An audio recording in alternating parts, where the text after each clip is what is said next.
మద్యం కుంభకోణంలో ఈడీ దూకుడంట తెలుగుదేశం పత్రికలో రాసినాయి. కానీ విషయం ఏంటంటే దాంట్లో ఏమీ ఎంతవరకు ఏం దొరికినట్లేదు. అందుకే పాత కథలే మళ్ళీ దాని కింద రాసుకుంటూ వచ్చారు. అయినప్పటికి కూడా ఇక్కడ నాకు ఆసక్తికరమైన ప్రశ్న ఏంటంటే శ్రీనివాసరెడ్డి గారు చెప్పాలి.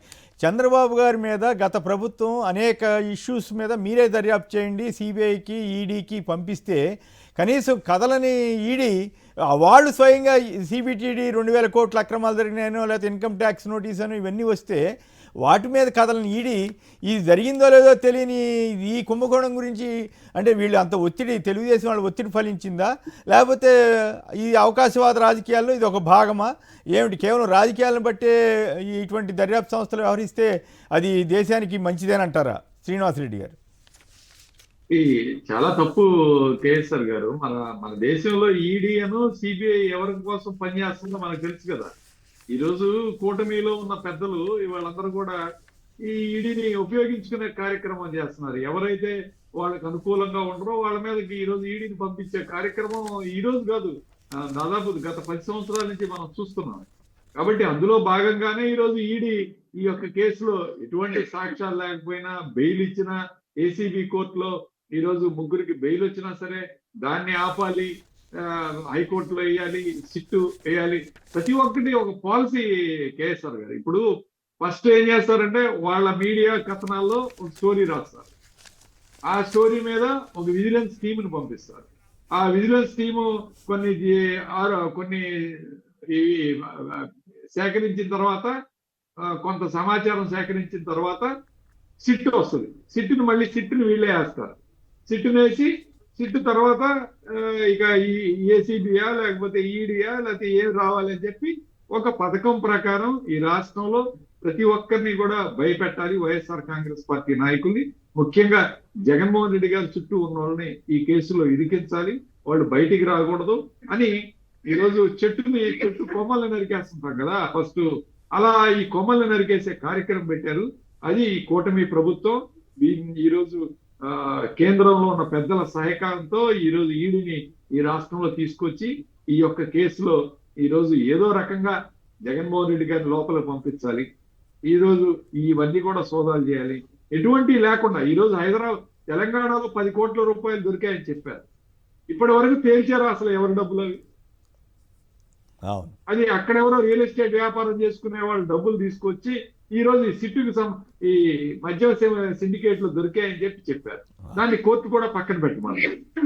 దాని మీద విచారణ లేదు, ముందుకెళ్లే కార్యక్రమం చేయరు. ఈ విధంగా వాళ్ళు ఏదైతే చేసుకున్నారో అవి ఇక ఇంప్లిమెంట్ చేసే కార్యక్రమం పైనుంచి వచ్చే ఆర్డర్స్ లోకేష్ చంద్రబాబు నాయుడు నుంచి ఏదైతే వస్తాయో ఆ ఆలోచనలు వాటన్నిటినీ కూడా ఆచరణలో పెట్టాలి సిట్టు. దానికి ఈరోజు ఈడీ సహకారం కూడా తీసుకోవాలి. ఈడీ వస్తేనే జగన్మోహన్ రెడ్డి గారిని లోపల పెట్టాలి, అరెస్ట్ చేయాలి. వాళ్ళ వైఎస్ఆర్ కాంగ్రెస్, ఎందుకంటే ఈరోజు రాష్ట్రంలో వాళ్ళు చేస్తున్న తప్పులు చూసి వైఎస్ఆర్ కాంగ్రెస్ పార్టీ రోజు రోజుకి బలోపేతం అవుతాం.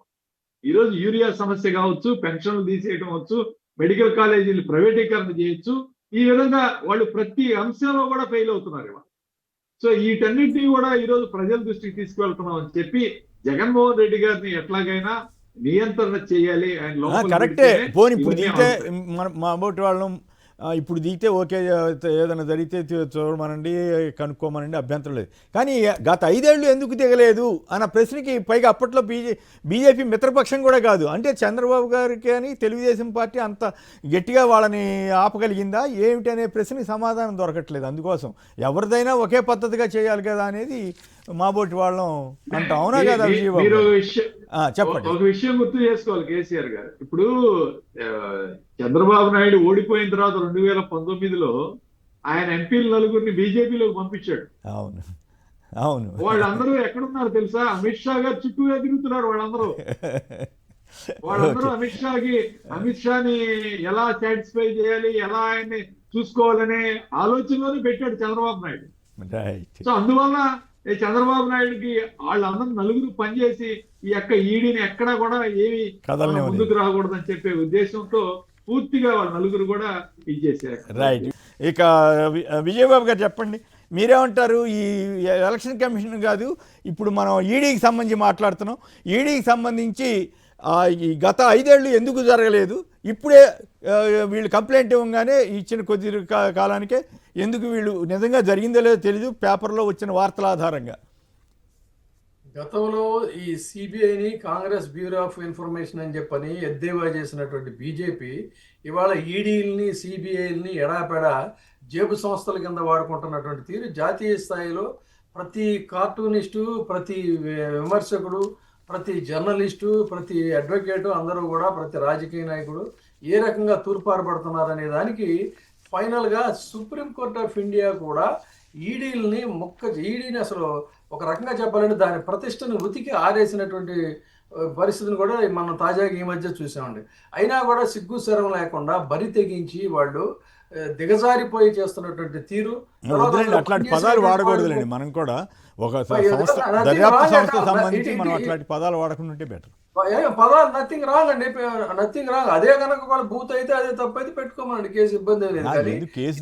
కానీ ఇది జరుగుతున్న తీరండి, ఇది జాతీయ స్థాయిలో ఇంతకంటే సుప్రీంకోర్టు ఆఫ్ ఇండియా ఘాటైనటువంటి వ్యాఖ్యలు. నా ప్రశ్న ఓకే, ఇప్పుడు వస్తే వచ్చారు, గత 5 ఏళ్ళు జగన్ గారి ప్రభుత్వం అనేక కేసుల్లో మీరే చేయండి అని రాసిస్తే కనీసం పట్టించుకొని కూడా పట్టించుకోలేదు కదా ప్రశ్న. వాళ్ళ యొక్క వ్యవహార శైలి, వాళ్ళ యొక్క తీరుతెన్నులు ఈ యావత్తు భారతదేశం గుర్తించినటువంటి నేపథ్యంలో ఈడీ ఎవరి మీదైతే కేసులు పెట్టి వేధిస్తున్నారో అంతిమంగా వాళ్ళకి ప్రజలు బ్రహ్మరథం పడుతున్న స్థితి కూడా చాలా అంటే రాజకీయంగా వేధిస్తున్నటువంటి కేసుల్లో మనం చూస్తున్నాం.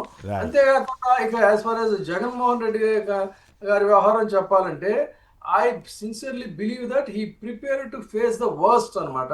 కాబట్టి ఈడీ కాదు ఇంకెవరైనా కూడా ఎవడొచ్చినా కూడా ఎస్ ఏదైతే ఉందనే దానికే సిద్ధపడ్డాడు. ప్రజా పోరాటాల్లో పాల్గొనేటువంటి ప్రజానాయకులు ఎప్పుడు కూడా అన్నిటికీ కూడా సిద్ధమయ్యే ఉంటారు తప్ప వీటికి బెదిరేది ఎదిరేది ఏమీ లేదండి. సో ఖచ్చితంగా ఈ రోజున ఆంధ్రప్రదేశ్లో వైసీపీ నాయకులు జగన్మోహన్ రెడ్డి గారు కూడా అదే రకంగా తీరులో ఉన్నారు.